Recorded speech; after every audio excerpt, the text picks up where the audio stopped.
जा सके। ये दूसरी बात यह है कि दिल इतना काला हो गया है कि सब कुछ है लेकिन हज करने का मौका ही नहीं मिल पा रहा है। आज के आदमी का मिशन है पैसा हो चाहे जैसा हो, पैसा हो चाहे जैसा हो। गरीब का पैसा मारोगे तो अल्लाह हज की तौफीक कहां देगा।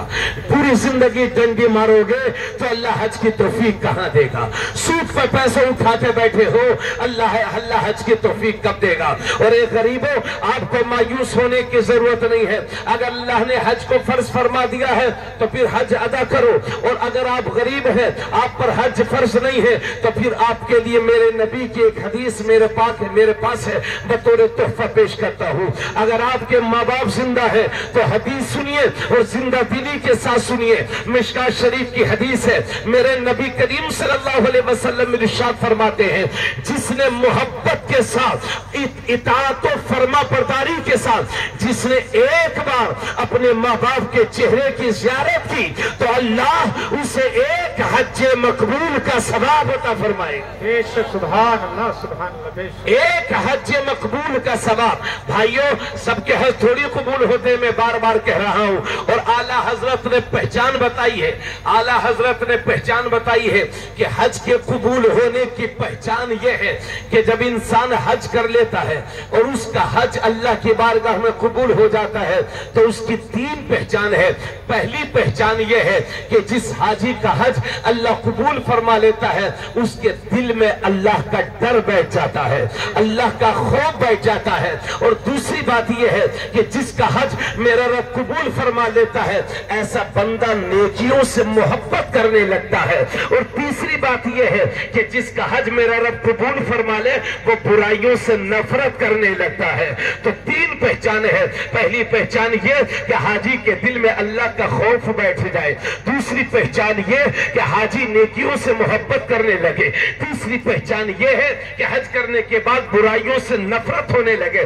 समझ लो, जिस इंसान में ये तीन सिफात पाई जाए अल्लाह ने उसके हज को कबूल फरमा लिया है। सुभान अल्लाह। लेकिन मैं बार बार कह रहा हूं कि सबके हज थोड़ी कबूल होते हैं, लेकिन ये लोगों मोहब्बत के साथ अपने माँ बाप को सिर्फ एक बार देखो तो एक हज मकबूल का सवाब। नबी का दरबार सजा हुआ था तो 4 लाख रुपया खर्च करने के बाद भी कोई गारंटी नहीं कि हज कबूल हुआ है कि नहीं। लेकिन नबी फरमाते हैं सिर्फ एक बार अपने माँ बाप को मोहब्बत की निगाह से देखो तो अल्लाह एक हज मकबूल का सवाब अता फरमाएगा।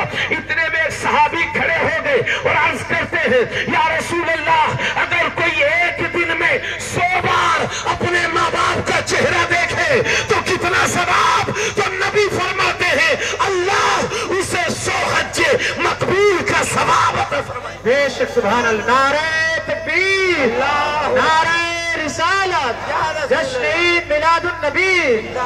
सुभान अल्लाह, सुभान अल्लाह। जरा जोर से बोलो सुभान अल्लाह, सुभान अल्लाह। बातें समझ मारी है कि नहीं। तो भाइयों, सबके हज कबूल नहीं होते, मगर जिसका हज मेरा रब कबूल फरमा लेता है 400 लोगों की शफात करा के जन्नत में लेके जाएगा। आप लोग कितने होंगे?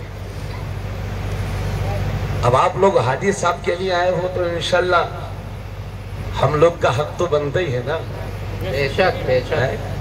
हजरत कुछ लोग पता नहीं शफात में नहीं करवाना चाहते क्या, कुछ बोलते ही नहीं है। अरे भाई, आप लोग शफात चाहते हैं ना, जन्नत चाहते हैं ना, या ये सोच रहे हैं कि जन्नत तो अपने लोगों को मिलेगी मिलेगी। ठीक है भाई, अगर आपकी सोच अच्छी है तो अच्छी बात है। अब एक हदीस शरीफ और सुनिए। अन अब्दुल्लाह इब्न अब्बास रज़ियल्लाहु तआला अन्हु क़ाल क़ाल रसूलुल्लाह सल्लल्लाहु तआला अलैहि वसल्लम मन खरज हाजा औ मुअतमिरा औ गाज़िया सुम्मा मात फी तरीक़िही कतबल्लाहु लहू अजरल गाज़ी वल हाज वल मुअतमिर। नबी करीम सल्लल्लाहु अलैहि वसल्लम फरमाते हैं, जो शख्स हज करने के इरादे से निकला, घर से निकला, या उम्रा करने के इरादे से घर से निकला, या जिहाद के इरादे से घर से निकला, नबी फरमाते हैं सुम्मा मात फी तरीक़ी, फिर उसे रास्ते में ही मौत आ गई, तो अल्लाह ऐसे शख्स के लिए हमेशा हमेशा के लिए जो हज पे जा रहा था उसके लिए हज का सवाब लिखेगा। जो उम्रे पे जा रहा था अल्लाह उसे उम्रे का सवाब अता फरमाएगा, और जो जिहाद पर जा रहा था अल्लाह उसे जिहाद का सवाब अता फरमाएगा। तो ये लोग, जो लोग हाजी का हज करने के लिए घर से निकलते हैं और रास्ते में ही मौत आ जाती है, तो ऐसे लोग मायूस न हो। अल्लाह हज मकबूल की सआदत से बहरवर फरमाएगा। और हजरात, बहुत सारे लोग उम्रा करते होंगे और निहायत खुश नसीब हैं वो लोग जो उम्रा भी करते हैं और हज भी करते हैं, लेकिन आका करीम सल्लल्लाहु अलैहि वसल्लम की एक हदीस है, नबी फरमाते इन्न उम्रत फी रमज़ान तअदिलु हज्जा। नबी फरमाते हैं बेशक रमजान शरीफ के महीने में उम्रा करना ये हज के बराबर सवाब रखता है। सुभान अल्लाह, सुभान अल्लाह। उम्रा जब भी करोगे तब सवाब, लेकिन रमजान शरीफ के महीने में करोगे तो हज के बराबर सवाब।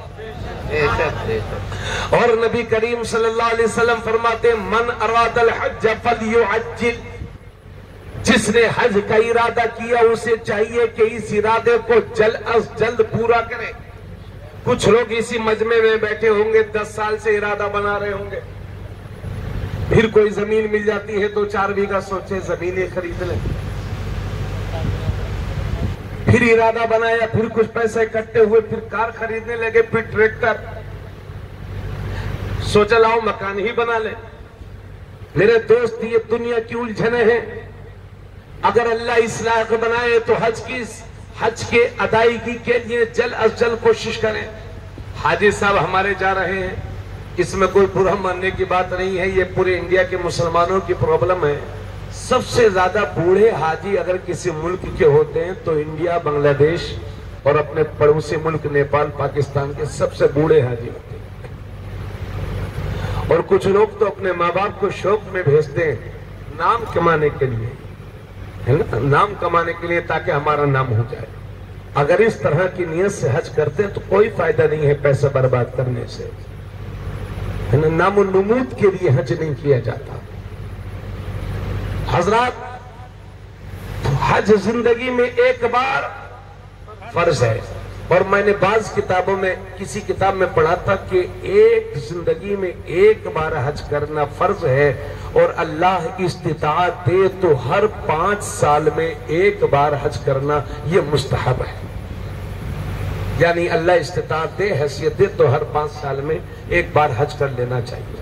पहले के लोगों को आपने सुना होगा कि उन्होंने 7 हज किए थे, उन्होंने 5 हज किए थे, मगर अब तो हमारी जिहालत का आलम यह है, बाज लोग समझते हैं कि बहराइच शरीफ गाजी सरकार के आस्थाने पर 7 बार चले जाओ, एक हज का सवाब मिल जाता है। एक मौलवी साहब मुझे मिले नानपारा में, तो मैंने कहा मौलवी साहब कहाँ से आ रहे हो? बोले हज करके आ रहे हैं। मैंने कहा भाई हज करके कहाँ से आ रहे हैं आप? इतनी जल्दी हो गया हज आपका? कल तो आप यहीं पे दिखाई दे रहे थे। तो बोले चलो हज न मान रहे तो उम्र ही मान लो। तो मैंने कहा भाई उम्र इतनी जल्दी हो गया आपका? तो बोले नहीं, वो हम बहराइच शरीफ गए थे, हज का सवाब तो है। अल्लाह वालों के आस्थानों पर हाजिरी यकीनन बाइस से खैर बरकत है, लेकिन अल्लाह ने हज फर्ज कर दिया है। हज के फर्ज को छोड़ करके अल्लाह वालों के आस्थानों के चक्कर लगाओगे तो कोई जरूरी नहीं है कि अल्लाह वालों के आस्थानों पर हाजिरी कबूल हो जाए। जी हां, जिस तरह नमाज फर्ज है, इसी तरह से जिंदगी में साहिब हैसियत पर एक बार हज करना फर्ज। हजरात, नबी फरमाते हैं जब हाजी हज करने के बाद आता है तो गुनाहों से ऐसा पाक और साफ हो जाता है जैसे आज ही उसकी मां ने उसे जन्म दिया है। और एक मुस्लिम शरीफ की हदीस और सुना दो, मोहब्बत से बोलो सुभान अल्लाह। तवज्जो है आप लोगों की, इस बात को मिस मत करना, ये इस बात सब दिल की तख्ती पर लिख के लेके जाओ। मुस्लिम शरीफ की हदीस है, नबी करीम सल्लल्लाहु अलैहि वसल्लम फरमाते हैं कि जब भी कोई हाजी हज करने के बाद जब बस्ती में वापस आता है तो जब तुम्हारी उससे पहली बार मुलाकात हो तो नबी फरमाते हाजी से अपने लिए सबसे पहले दुआ करवा लो, क्योंकि उस वक्त जो दुआ वो कर देता है अल्लाह उसकी दुआ को कबूल फरमाए। बेशक सुभान अल्लाह, क्योंकि वो गुनाहों से बिल्कुल पाक और साफ होता है ना। आप याद रखेंगे इस बात को। जब हाजी साहब हज करने के बाद वापस आएंगे, अगर आप मुलाकात करेंगे तो सलाम के बाद सबसे पहले क्या कहेंगे आप? हमारे लिए दुआ करिए। हाजी साहब तो दुआ देंगे ही देंगे, चूंकि आलिम दीन है, वो जानते हैं। लेकिन आप कहिए हुजूर ने फरमाया अपने लिए दुआ करवा लो, तो कम से कम हुजूर के हुक्म पर तो अमल हो जाएगा ना। बेशक सुभान। हाजी उस वक्त जो दुआ करता है अल्लाह उसे कबूल फरमा लेता है। मोहब्बत से बोलो सुभान। तो हजरत, अल्लाह के घर का तवाफ और हज ये फर्ज है। और अब आइए जरा मदीना शरीफ की हाजिरी। सुभान अल्लाह। मक्के की बात हो और मदीने की बात ना हो, क्योंकि मक्का भी शान वाला है, मदीना भी शान वाला है। मक्का हुजूर की जाए पैदाइश है और मदीना हुजूर का मदफन है। सुभान अल्लाह। हज फर्ज है और रोज़े रसूलुल्लाह की हाजिरी करीब व वाजिब है। मैं आपको पढ़ी लिखी गुफ्तगू किताबें पढ़ करके आपको बता रहा हूँ, समझ गए। अभी हमारे मौलाना मजाज साहब किबला खिताब फरमा रहे थे, उनके पास वक्त कम था। मैंने उनसे यही कहा था कि पहले हज की फर्जियत पर बात हो, उसके बाद मदीना शरीफ के ताल्लुक से बात हो। मदीना शरीफ की हाजिरी करीब व वाजिब है। ये निहायत बदबख्ती की बात है कि कोई मक्का शरीफ तो जाए और रोजे रसूलुल्लाह की हाजिरी के बाद मदीना शरीफ की हाजिरी न दे। सुभान अल्लाह। वो मदीना सुभान अल्लाह। अल्लाह कुरान में फरमाता ला उक़सिमु बिहाज़ल बलद व अंता हिल्लुम बिहाज़ल बलद। ए हबीब, मुझे इस शहर मक्का की